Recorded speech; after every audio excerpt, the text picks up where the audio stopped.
Lifers podcast.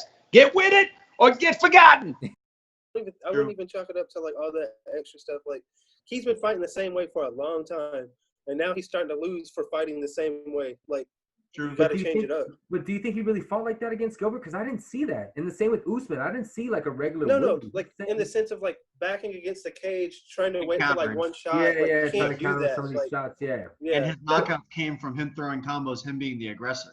That's what I was gonna say. Is I felt like he used to throw more combos when he would set up, getting into the fence. Now I feel like he's getting lazy. He just wants one. He wants one shot, and he's not one shot guy. He's not setting up his shots, but he used to. That was the thing on his rise, and when he was dominant, he used to set up those shots, and he wasn't. And he used to mix up his wrestling a lot more. And it would open up his striking if he wrestled more, and he can take down pretty much anyone he fights, in my opinion.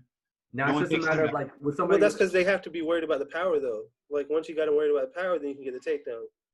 Exactly. So they go hand in hand for sure. Yeah, but less and less people are worried about his power, so they get more confident and they get on his ass. I agree, though. He definitely needs a change, whether it's something in his training, whether it's lifestyle. Yeah, it could be anything could be holding him back, but he definitely has to change something. I absolutely think it's a passing of the torch for sure. I mean, it could. His time may have come and gone. It might, But one fight I wanted to kind of talk about from a fan and a fighter's perspective was the Hubbard and Rohskopf fight. What I understand is that Rohskopf is like 6-0 maybe 5-0, and took the UFC debut on 5 days' notice. Super short. It was like a week. And I can't blame him for that. But there's been crazy upsets with that happening. You don't turn down a shot at the UFC. Alex Hernandez, Beneil Dariush, he came out there and knocked him out cold on like a short notice debut. Yeah, Alex Hernandez, when he debuted, it was a short notice, and he knocked him out clean. And somebody came into last night's fight night, I believe, too, on Saturday's fight night on short notice. Oh, I'm sure. Was it Woodley, right? Carmen fought already once. Was it Woodson? Oh, he fought twice. Yeah, it might have been Woodson. Woodson was. I knew somebody else. Yes, Woodson. You're right. It was Woodson. We'll cover that fight too. That has a lot to break down. But I'm saying people have taken it and have been noticed. 100%. Yeah. Because sometimes you'll never get that opportunity in the UFC. There's a lot of great fighters out there. I mean, I get super nerdy with it, and I look at Tapology, and I'll look at all the rankings for each weight class. And usually it's people outside of the UFC, so you'll see all your regional pound for pound rankings.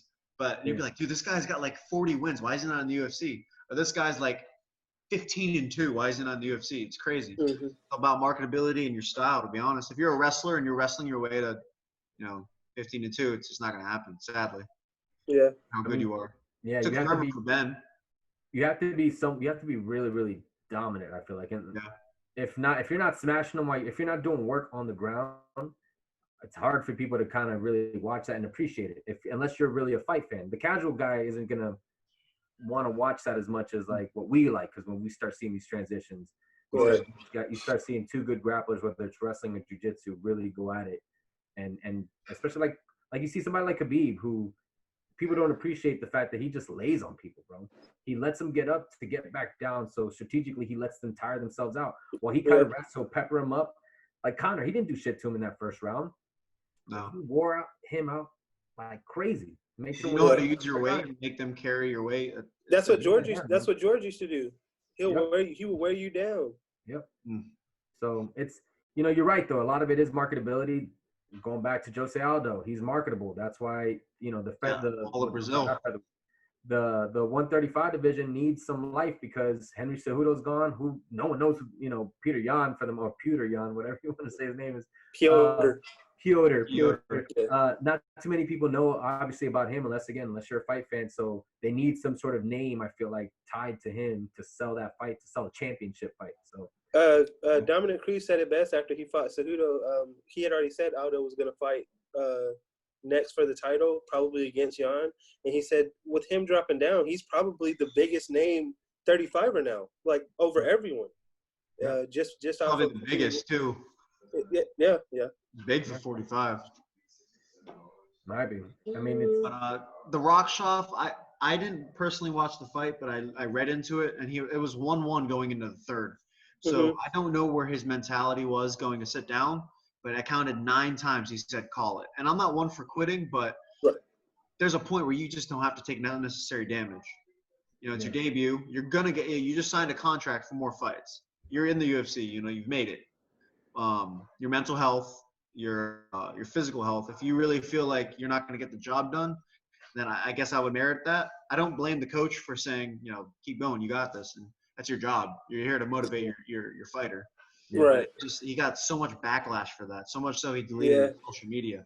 That was sad. Who, his coach or Max? Max Rohskopf. Yeah, I mean, it sucks. I think the coach had to do, supposedly from what like some of these other podcasts I was watching, he's known for kind of having a little bit of that mentality that you need to push him, that sometimes will want to quit on shit that he's like, they're like, what are you talking about? Like, you're doing great. Like, you're doing fine. Like, stop it. You know, and I think he thought that was the case for him. And when he realized that it wasn't, I mean, he told the official apparently afterwards, like, hey, do you want to continue? The ref strictly asked him, and he was like, no. And then they told what's the guy that checks on him? Drysdale. Drysdale. For UFC, it's Buffer?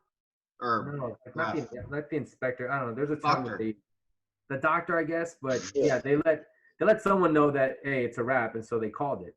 But you know, as a coach, he had to try to see if it was, you know, if his head was really not in it, or if he just needed that push. And I mean, you know, when somebody wants to quit, they're not gonna fight. They're not gonna do well. Who was it? Raquel Pennington, right? Yeah. Nunez. Nunez. You know, that goes to show what happens when a fighter knows they're not, you know, at that point, granted, it was a little bit different. She was getting her ass whooped. And I think she knew she just didn't have it to beat, you know, Amanda. Down 3 rounds, the last 2 rounds are pretty high pressure. If you weren't having much success the first round, even in a 3-round fight, the first 2 rounds and you feel like you can't finish the guy and you're down. Yeah.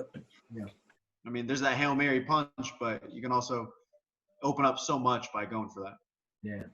I mean, I'm sure he'll be back, man. I think he's just gonna have to. Well, Dana wasn't mad at him for it. Like, he's like, if he felt like he's done, like, there's no reason to like push somebody to kill themselves, especially when he's making like a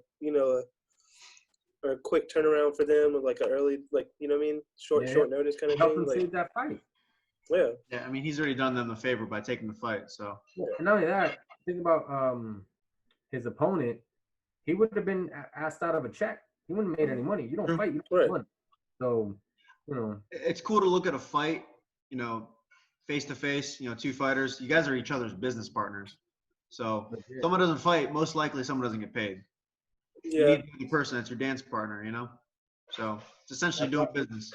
That's why it's so hard for these fighters to kind of make a stance on some of their pay. If they feel their pay isn't up to par, you know, if you ain't stack up your bread right, if you don't have businesses that's going to make you money outside of fighting, then it's going to be really hard to negotiate when it comes down to you. I can't wait to fight, to talk about fighter purses with you guys in just a second. Right, yeah. Purses, how to spend it, how to save it, tax evasion, all of it.